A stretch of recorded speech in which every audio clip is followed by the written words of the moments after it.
we're just kind of searching for something that would be, really fun, really exciting. This is Aldates Stories. I've always gone to church on Easter growing up, and so I thought, okay, it's Easter, I should go to church, so I went along with her. I had so many questions. Stories from St Aldates, Oxford.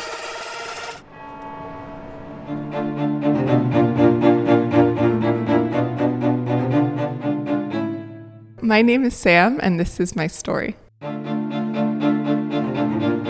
I grew up in Washington, D.C. After 3 years or so at Harvard, I was considering doing a PhD in physics, and so I was thinking of applying to different universities in the States and also to some abroad. And so I applied for the Rhodes scholarship, thinking there was no way I was going to get it. The day of my Rhodes scholarship interview, I woke up and was really excited but also nervous. And I went for a run, I came back to my room, and I was getting ready for the interview. I put on my professional clothing and my blazer, and I sat down at my desk because it was the pandemic, so everything was virtual. I logged on to the interview, and I immediately was greeted with lots of really difficult questions about everything from my research interests to my family background to my extracurriculars. After getting through the interview, I had the long process of waiting with all of the other finalists to hear who would be announced as the winner.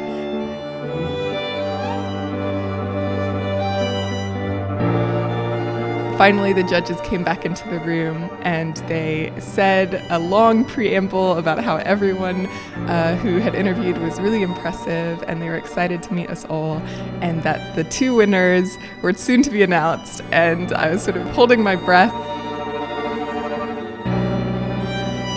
And then eventually they said my name. And I couldn't believe it. I was so excited. I started crying, actually, because I was just so in shock. I had no clue that I would win. And I just felt so grateful. And I actually called my parents. I was still crying. And they thought that I hadn't won because I was crying. And my mom started comforting me. She was like, "It's okay, don't worry." And I was like, "No, I won." And they were so happy for me. And I called my best friends. And I was just in shock for a few days. I remember sort of having to pack my entire life into like 3 suitcases.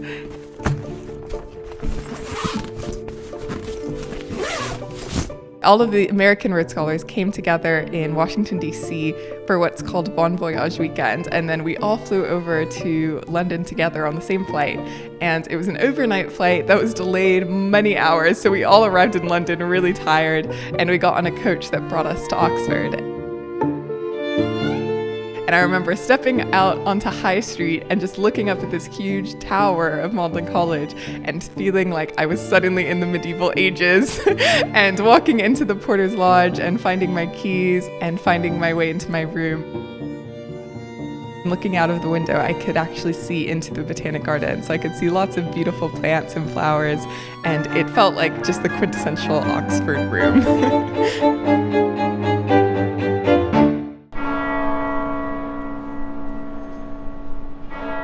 On my very first day, I nearly got hit by several cars because I was looking the wrong way and crossing the street. I got really involved in my college life. I started making lots of friends. I joined the rowing team as well, so I tried to just try out a lot of new things.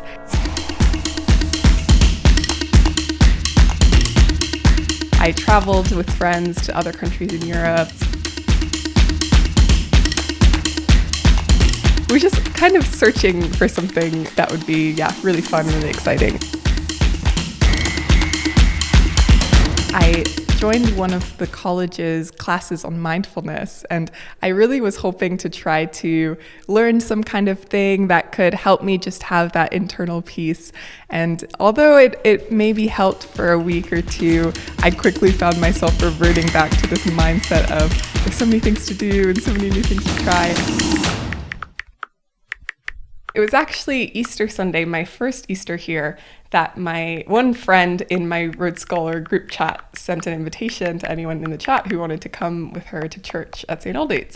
And I'd always gone to church on Easter growing up, and so I thought, okay, it's Easter, I should go to church, so I went along with her. And that Sunday, I remember walking in and I saw all of these people, and I didn't know anyone because my friend had gone in before me.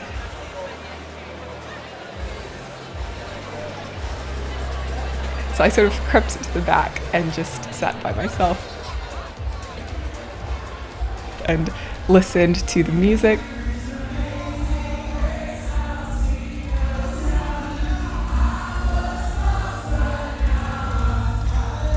And then the sermon, which was preached by Simon Ponsonby, of the Son of God at Easter. And he was preaching from John chapter 20 about how Jesus, when he rose again, first appeared himself to Mary, and she realized that he was Jesus because he said her name. So the whole sermon was about how Jesus knows your name and he wants a relationship with you. He knows who she is. He knows her name. He knows her past. He knows her future.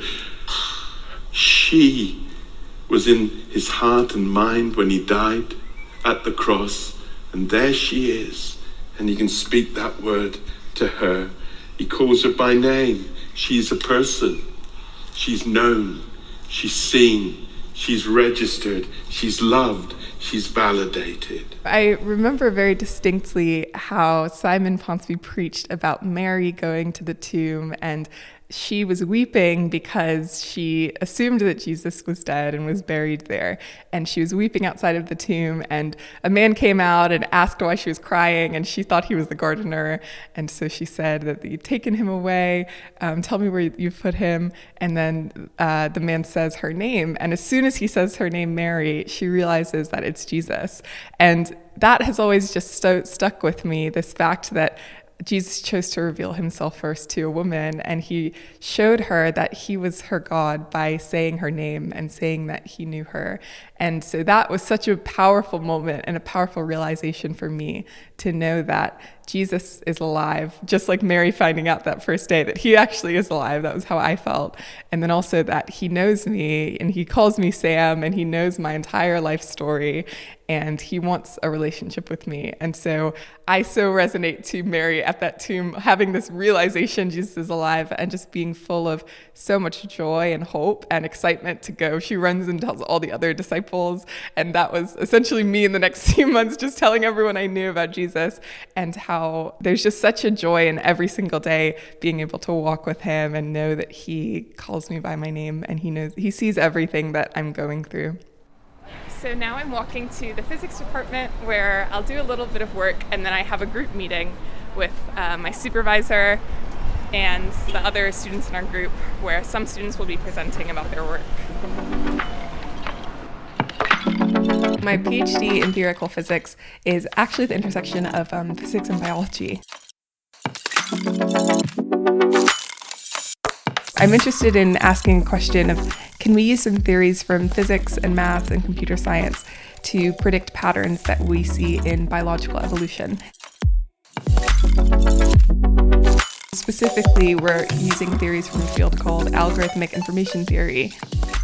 And that asks a lot of questions about complexity of different objects. We were interested in seeing, are there trends towards lower complexity objects that arise throughout seemingly random processes? And so far, we do think we have observed something known as simplicity bias, so bias towards simpler objects, and are testing out this theory in lots of different simulations across nature. So I'm actually currently testing out our theory on a species of seals in Western Russia and seeing if the evolution of their tooth structure can be like well modeled by our simplicity bias theories. It involves day-to-day a lot of reading scientific papers, a lot of coding, a lot of maths as well. I find it super interesting. When I started looking into Jesus's life more, I had so many questions, and the Alpha course was really helpful in surrounding me with people who had thought about these questions for a long time at my Alpha table, there was someone who's studying theology and a bunch of other Christians from different parts of the university. So that was really cool to realize that there's so many intellectual people who love Jesus and know him very well. And I also started reading lots of books. And I think the two that probably had the biggest impact on me were C.S. Lewis's Mere Christianity and also a book called The Case for the Resurrection, which was all about the historical evidence of Jesus' resurrection. And I found reading both of those books really sort of satisfied something very intellectual in my questions, because C.S. Lewis, being an amazing scholar who has posed so many questions and answered them I didn't even know that I had, but also The Case for the Resurrection, making me realize that the resurrection of Jesus was such a historical event, had a really big impact on me, because for the first time I realized that so much of the Christian faith you can think about very rationally, and it doesn't have to be just believing in this fairy tale. There's so much evidence, and there's so much both historical, but even answering some of the kind of questions that science poses. That's been something I've just loved doing, is reading more about those topics. When I really stop and think about all the history, I do realize how many sort of amazing people have walked these streets and studied here. And one of my favorites being C.S. Lewis, which is really cool. He was actually at Magdalen College for some time. So it's very cool to walk around the part of the college where it's believed that those are the places he's had conversations with Tolkien that eventually led him to become a Christian. So very cool to be in those same places as he was.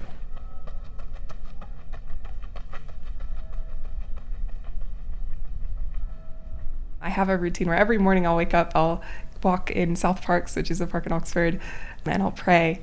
And I think that something that's been so helpful is being really vulnerable with God about sort of how I'm feeling about that day.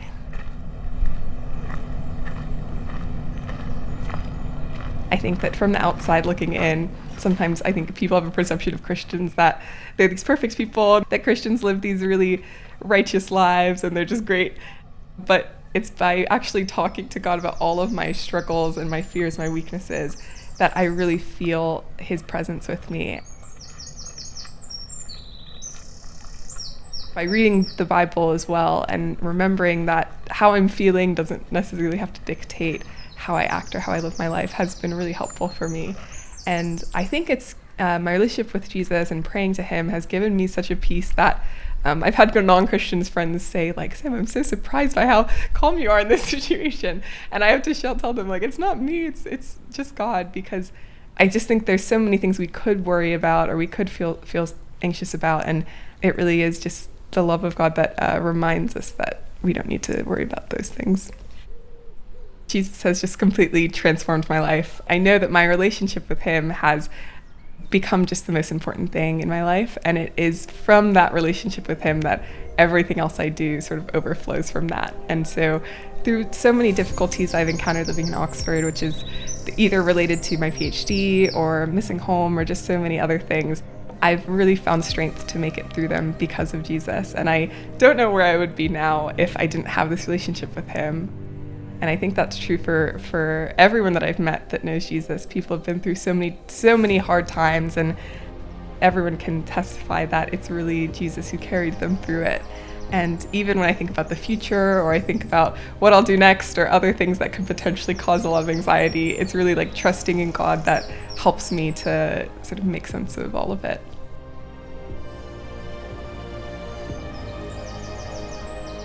I realized that when encountering Jesus and joining a church, how much more depth of life and depth of peace there is to experience in just abiding in Jesus and knowing him.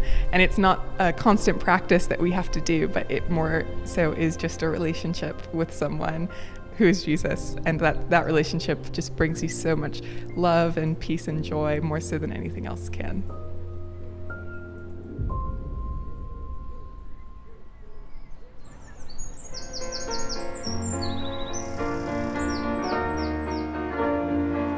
Next time on Aldates Stories. How can you leave prison and get 2 degrees in Oxford in 2 different disciplines? How? Only the Lord can do that for you. Look, it is miraculous.